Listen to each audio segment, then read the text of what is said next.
Then there was an unbeliever in another village who was sick and decided that he wanted to become a Christian, and he wanted Uncle Day to come and pray for him. Uncle Day went to the man's house and prayed for the man in his house, and removed the man's wrist strings from his wrists, and then returned home. Some time after, Uncle Day ended up falling over unconscious in his house, and 3 days later died at the hospital. Now many of the unbelievers are saying that it happened because Uncle Day went and prayed inside the house of a man who was not yet a Christian. It's like they think that the spirits are more powerful than God, for they were able to keep this man from becoming a Christian, and God was not able to prevent them from taking Uncle Day's life. But we know that Uncle Day's death had nothing to do with the spirits, that it was all up to God and His will for him. God knows everything. God sees everything. We don't know anything. We are just humans, and all that we can do is suspect and guess. But God doesn't guess. He knows. And everything that He says will happen does happen. Everything in the Bible that God ever said would take place, all of it has come about and will come about.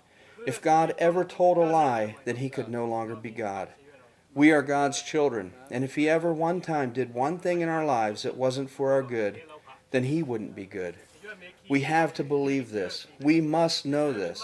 If you ever get to the point where you think that the things that God is allowing to come into your life are not for your good, then you have a very small view of God, and you view Him as if He and His will are not very important. But that's not God. God is supreme. God can do all things. Even if you don't believe that this is who God is and what He's like, it still doesn't change anything about Him, because that's who He is.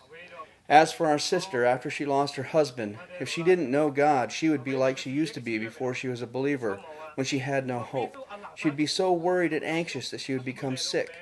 But I thank God that her faith is strong and stable, for she trusts in the truths of God's Word. She has told me many times that if she didn't focus on God in this, that she wouldn't make it.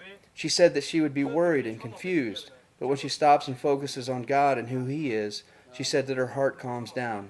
Sometimes she does have anxious thoughts and worries about things, but when she focuses on God, the knowledge of God calms her heart, and she doesn't become discouraged, because her hope is in God.